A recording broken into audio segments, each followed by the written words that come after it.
Nessa conversa a respeito de como lidar com a quarentena, principalmente o coronavírus, existem dois extremos que eu acho que deveriam ser evitados. De um lado está aqueles que banalizam, acham que o vírus e o que está acontecendo no mundo nada mais é do que uma grande alucinação global e dessa forma não deve ser levado em consideração. Do outro lado, no outro extremo, estão aqueles que acham que as pragas do apocalipse, os gafanhotos que vêm de dentro do abismo são na verdade o coronavírus e em vez de Armagedon deveria ser considerado o Coronadon, alguma coisa assim. Vindo mais para o centro, né, desses dois extremos, a gente tem aqueles que acham o isolamento horizontal, isso é um isolamento absoluto, é a única maneira de nos manter vivos. Do outro lado, aqueles que acham que, guardadas as devidas medidas profilaxes, todos aqueles que vão proteger para que não haja o avanço da contaminação, é possível retornar às atividades e tal, que as coisas deveriam continuar. Um isolamento absoluto horizontal e um isolamento vertical, um isolamento seletivo, digamos assim. De novo eu digo, os dois extremos deveriam ser evitados e aqueles que estão mais ao centro, nós deveríamos ter cuidado para não julgar os que estão mais perto por causa do extremo que está na outra ponta. Então, ninguém deveria ser julgado pelos extremos da sua posição, certo? Deveríamos evitar o máximo possível. Fugindo das disputas políticas, gostaríamos de tentar ver como é que a Escritura poderia nos ajudar na maneira como algumas pessoas têm lidado com isso. Tudo certo? Então, a primeira delas, uma das razões pelas quais o isolamento horizontal, por exemplo, tem sido sustentado é pela questão do amor. A questão do amor. Amor, conforme definido em 1 João, amor, ele não é definido pelo dicionário, ele é definido pela cruz. Nisto, o amor de Deus se manifesta em nós. Deus nos deu o seu Filho. Amor, então, é o desejo pelo bem e o esforço para que aquilo aconteça. Foi assim que Deus nos amou e é assim que nós devemos amar aos outros. Então, o isolamento horizontal é definido como o amor, sustenta-se pelo amor ao próximo, porque caso você saia na rua, você pode ser vetor para alguém que potencialmente pode encontrar uma outra pessoa que pode estar incluso naqueles, 20% que serão contaminados e vão demonstrar os sintomas, e aí o avô, a avó dele pode falecer, que no final retoma para você. E aí eu fico pensando se o amor deveria ser definido dessa maneira, e que os homens deveriam ser responsabilizados dessa maneira, com todo esses saltos de possibilidade. Ou será que as probabilidades, que são grandes, têm sido admitidas como certeza? Quanto de possibilidade eu preciso ter para tomar uma decisão correta e responsável? Ou melhor, quanto de certeza eu preciso ter para que a minha decisão seja considerada responsável e responsável? Qual é a possibilidade de eu contrair coronavírus e me tornar vetor? Qual a probabilidade disso acontecer? É uma coisa real? É uma coisa gigantesca? É uma coisa que simplesmente pode acontecer? Qual é a possibilidade de eu ser assaltado numa grande cidade? Qual é a possibilidade de eu, trabalhando no iFood, por exemplo, me envolver num acidente e acabar enviuvando alguém? Então, dessa forma, seria temeridade trabalhar de mototáxi, seria temeridade trabalhar no iFood, seria irresponsabilidade adquirir uma moto, seria errado pular de paraquedas, porque o paraquedas pode não se abrir e eu vou deixar os meus filhos e a minha esposa viúva. Essas são coisas que a gente precisa lidar, certo? Porque estão no mesmo parâmetro. O parâmetro do nível de possibilidades que eu preciso ter. E mais do que isso, talvez aquela indisposição de ficar tranquilo em não ter todas as possibilidades claras, de não saber com certeza o percentual, e isso diz respeito à manutenção da vida. Então, aqueles que pensam, tantos que pensam sobre isolamento horizontal, acham que a única maneira de se manter vivos é o isolamento absoluto, é com toda a parafernália, é álcool, a máscara, lavar o chão com água sanitária e coisas assim, que todas essas são boas, são recursos profiláticos para barrar o avanço.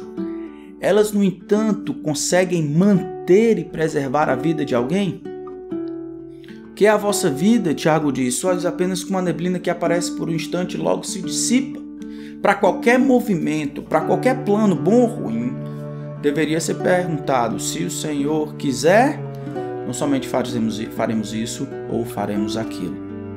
Eu acho que esse tempo de pandemia, esse tempo de coronavírus pode servir de grande lição para nós tentarmos mais uma vez não reconciliar, mas perceber a realidade como vendo a soberania de Deus, o controle e a preservação do Senhor sobre todas as coisas, o que decide no final das contas, ao mesmo tempo que o homem é responsável. Qualquer tentativa de usurpar um ao outro, eu acho que vai contra a realidade que a Escritura tem dito a respeito da humanidade. Então muito cuidado com isso. Eu acho que junto com esse coronavírus e a pandemia, do lado daqueles que veem o isolamento horizontal como fundamental para a preservação da vida, tem aquela atitude de que eu descobri o plano perfeito para passar dessa. Que pode, na verdade, nem ser uma questão de amor por aqueles que talvez possam ser acometidos, como se eu pudesse salvá-los, ou pudesse salvar, na verdade, a mim mesmo, não fazendo essas coisas, porque isso vai garantir a minha sobrevivência. Eu preciso dizer, baseado na Escritura, que isso é impossível. Eu lembro de um texto muito interessante, talvez pode ajudar a gente na realidade. Em 1 Reis capítulo 22, conta a história de um rei de Israel. Esse rei não era tão bom e Deus decidiu que o seu tempo chegaria ao fim. Ele vai consultar os profetas. Um deles, Micaías, diz: amanhã no campo de batalha contra os sírios você vai morrer. Então o rei Acabe tem a magnífica ideia: sabe de uma coisa? Eu vou passar a perna na morte, eu vou enrolar a morte. Ele diz para Josafá, e Josafá acabou sendo o laranja da história: eu me disfarçarei, Acabe diz, e entrarei na peleja, porém veste tu os teus vestidos. Disfarçou-se o rei de Israel e entrou na peleja.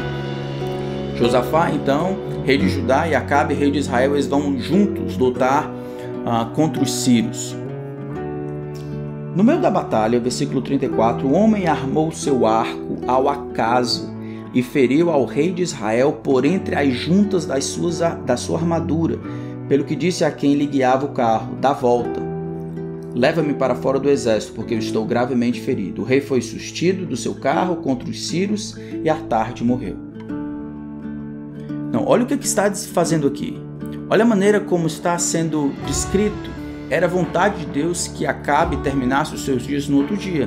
Acabe tentou, de alguma forma, burlar a morte, se protegendo, achando que, se eu não for um alvo para eles, se eles nem souberem que eu sou o rei, se eles tivessem um alvo, no caso Josafá, eles não têm nenhuma razão de vir até mim, de lutar contra mim, não tem nenhuma razão. Eu vou estar longe da batalha e tudo vai ficar tranquilo. O homem então entesa o seu arco e atira ao acaso. E ao acaso ele atinge as frestas da armadura de Acabe. Qual é a possibilidade disso acontecer?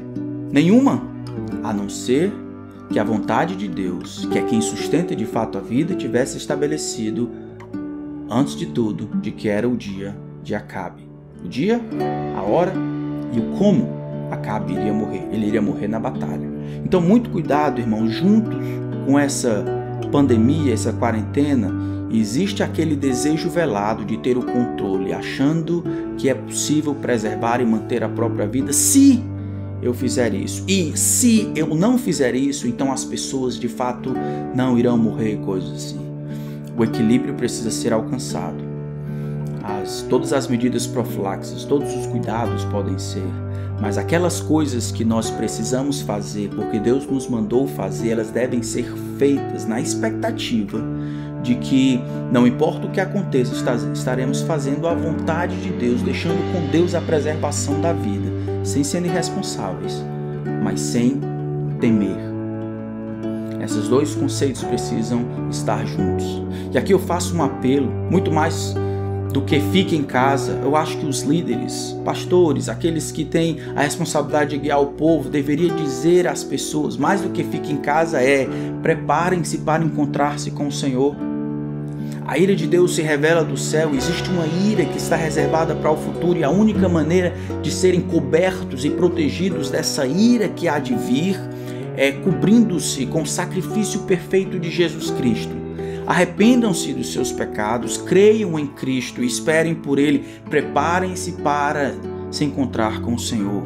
Digam para que eles parem de temer aqueles que podem matar o corpo e nada fazer com a alma, que eles temam aquele que pode matar o corpo e fazer a alma perecer no inferno. É a isso que eles deveriam ter medo. Não é ficar em casa que vai manter alguém vivo. E aqueles que de fato ficarem vivos ainda precisam lidar com o problema da culpa diante de Deus, que só pode ser resolvida com o sacrifício de Jesus Cristo. Enquanto nós aguardamos esse tempo passar, eu quero encorajar vocês a lutarem com todas as forças contra a tentação de que os homens têm a responsabilidade de manterem a própria vida, a sua e a dos outros. Deixarem que Deus seja Deus, enquanto nós cumprimos as nossas responsabilidades dadas por Deus. Quais são essas coisas? Isso é assunto para o próximo vídeo. Aquilo que coronavírus, governo nenhum pode mudar são as coisas que Deus tem dito para nós fazermos, custe o que custar. Então Deus abençoe vocês. Até a próxima.